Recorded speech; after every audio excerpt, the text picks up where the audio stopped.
Last episode, a childless king died. 3 powerful men claimed the throne. Armies gathered across the dark seas. The Vikings invaded the north first. Harold Godwin's son crushed the Norsemen completely, but the wind shifted in the south. Duke William landed on the beaches. The exhausted English marched back down. The 2 armies clashed at Hastings. The Anglo-Saxon shield wall held strong. Fake retreats finally broke the lines. A fatal arrow struck King Harold. The English army was completely slaughtered. William the Conqueror seized the crown. The Anglo-Saxon era ended forever. We're doing a comprehensive series on the grand history of Britain, covering everything from mud villages to fractured kingdoms. New episodes will drop every single week, so make sure to like this video and subscribe to the channel so you never miss an update. William the Conqueror had successfully seized the English crown, but his new kingdom was far from peaceful. The native Anglo-Saxon population absolutely hated their new, foreign-speaking Norman masters. Rebellions began to spark like violent wildfires across the newly conquered, deeply divided landscape. English lords who had survived the slaughter at Hastings refused to quietly accept French rule. They gathered secret armies in the dark forests and launched sudden, bloody attacks on Norman patrols. Desperate outlaws and dispossessed nobles hid in the vast marshes, waging a bitter guerrilla war. They ambushed supply wagons and stole weapons to fight against the massive occupying army. William realized that simply defeating the English king was not enough to hold the entire country. He needed to completely break the rebellious spirit of the native population through absolute, terrifying force. When the northern territories rose in a massive, coordinated revolt, William's response was merciless. He marched his heavily armored troops north and ordered a campaign of complete and total destruction. This brutal military operation became known to horrified historians as the Harrying of the North. Norman soldiers burned entire farming villages to the ground and slaughtered every single head of livestock. They poured salt into the fertile soil to ensure that absolutely no crops could ever grow there again. Food stores were intentionally destroyed right before the harsh, freezing winter months set in. Farming tools were smashed into pieces so the survivors could not plant seeds the following spring. Tens of thousands of innocent English peasants slowly starved to death in the freezing snow. Desperate refugees fled toward the southern territories, begging for tiny scraps of moldy bread. Dark rumors spread that starving families were forced to resort to cannibalism just to survive the winter. Survivors were forced to sell themselves into permanent slavery just to get a single meal. Families were violently torn apart as parents traded their own freedom to save their starving children. The northern lands were left as a burned, empty wasteland for many generations to come. Decades later, tax records still listed vast stretches of northern land simply as completely wasted. To permanently secure his bloody conquests, William introduced a terrifying new weapon to the English landscape. Before the Norman invasion, the island had almost no experience with massive, engineered military fortresses. William immediately ordered the rapid construction of hundreds of imposing structures known as castles. They initially built quick wooden fortresses known as motte and bailey castles using forced local labor. A deep ditch was dug in a circle, and the earth was piled up to create a massive, artificial hill called a motte. A heavy wooden keep was built on top of the steep hill, providing a highly defensible military position. At the bottom of the hill, an enclosed courtyard called a bailey housed the soldiers, horses, and vital supplies. A strong timber palisade surrounded the entire complex, keeping the angry native population firmly outside. The English peasants were brutally forced to dig the ditches and build the very fortresses designed to oppress them. These imposing structures completely dominated the flat English countryside and cast long shadows over the villages. They were specifically designed to intimidate the conquered locals and remind them who was now in charge. If you're enjoying this historical journey so far, please take a quick moment to like this video and subscribe to our channel. Over time, These temporary wooden fortresses were rebuilt using massive, impenetrable blocks of heavy stone. The legendary Tower of London was constructed during this era to aggressively subdue the wealthy capital city. Its thick white walls were imported directly from France, shining brightly to project absolute foreign dominance. The massive stone keeps featured narrow arrow slits instead of windows, making them virtually impossible to attack. Heavy iron portcullises and raising drawbridges ensured that no rebel force could ever breach the main gates. Defenders could drop boiling water and heavy rocks through murder holes cut into the ceilings above the entrance. Thick wooden doors were heavily reinforced with iron bands to withstand the brutal battering rams of enemy sieges. Inside these cold stone walls, heavily armored Norman knights drank imported French wine and plotted their rule.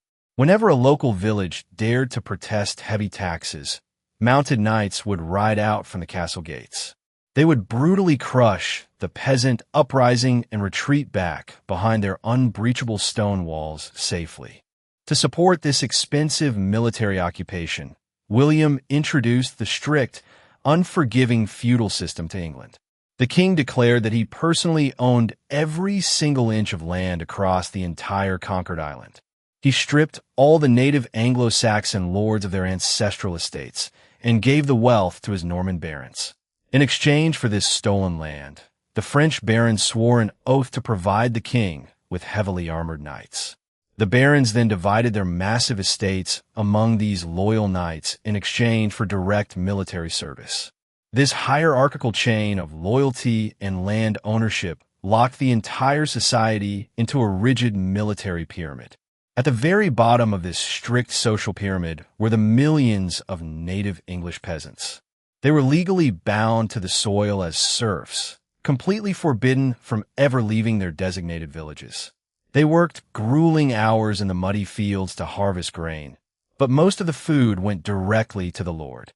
The peasants had to pay heavy taxes just to grind their own wheat in the lord's protected mill. They even had to ask their Norman masters for formal permission just to marry off their own daughters. Justice was entirely controlled by the local lord, who held courts to aggressively punish any minor infractions. William also introduced incredibly harsh forest laws to protect his personal hunting grounds across the country. He claimed vast tracts of deep forests solely for the royal family to hunt wild deer and aggressive boars. Any starving peasant caught hunting a royal deer faced horrific physical punishments, including permanent blinding. The native people deeply resented these cruel laws that valued the life of a wild animal over a human being. A massive language barrier completely divided the wealthy ruling class from the suffering working class. The Norman nobility spoke French, while the common peasants continued to speak their native Old English. This linguistic divide cemented the deep cultural separation between the conquerors and the conquered. The French elite ate fine venison and pork, while the English peasants survived on coarse bread and thin pottage.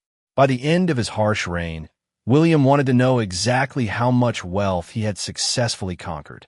In the year 1085, he ordered a massive, unprecedented survey of his entire English kingdom. He wanted to ensure that no baron was hiding wealth and that every single tax penny was fully collected. Royal officials were sent to every single village, town, and farm to aggressively interrogate the local populations. They demanded detailed answers under the threat of severe punishment for anyone who dared to lie. They counted every single cow, every muddy pig, every wooden plow, and every working peasant in the land. The investigators even recorded the exact number of beehives and fish ponds located in the smallest hamlets. They recorded exactly who owned the land before the invasion and exactly who owned it now. The terrifying level of detail shocked the native population who had never experienced such bureaucratic control. The terrified locals believed these officials were acting like the ultimate judges at the end of the world. Because the final records were absolutely unchangeable, the native people called it the Domesday Book. Just like the biblical Day of Judgment, there was absolutely no escape from the final decisions written inside. This massive, highly detailed manuscript gave the Norman king absolute, unparalleled control over the nation's economy. He used this incredible data to squeeze every possible penny of tax revenue from his miserable subjects. The Domesday Book proved that the wealthy, independent Anglo-Saxon nobility had been completely wiped from existence. Almost every single major landowner listed in the massive book had a French name instead of an English one. The entire country was now securely locked inside an inescapable iron cage of Norman feudalism. William the Conqueror had successfully transformed a fractured, rebellious island into a highly centralized military state. He replaced the old, disorganized tribal militias with a highly structured, professional feudal army. The new military machine was heavily funded by the incredibly efficient and ruthless tax collection system. The blood of the English people watered the foundations of the towering stone castles that dominated their skies. For over a century, the descendants of these Norman conquerors ruled with absolute, unquestioned authority. The kings wielded unchecked, tyrannical power over the barons, the church, and the starving peasants alike. They launched expensive foreign wars in France, funded entirely by the heavy taxation of the English people. The monarchs believed they were completely above the law because their power came directly from God. They ruthlessly crushed any political opposition and imprisoned their enemies in dark, underground castle dungeons. But this system of absolute royal tyranny could not last forever without facing serious internal pushback. Eventually, the descendants of the wealthy Norman barons would grow tired of being bullied by their own kings. They began to realize that the unchecked power of the crown was a massive threat to their own wealthy estates. A monumental clash between the crown and the nobility was slowly brewing in the dark halls of power.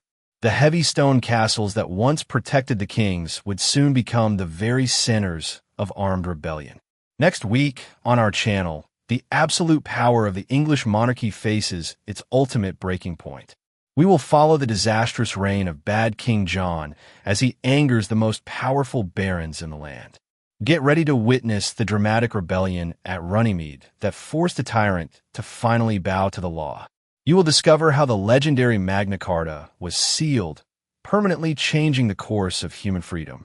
If you enjoyed this animated journey through castles and feudalism, hit that like button right now to show your support. Make sure to subscribe to our channel, Stickman Chronicles, so you're first in line when the next episode drops. Thank you for watching. Keep exploring the past, and we will see you right here next week for the ultimate showdown.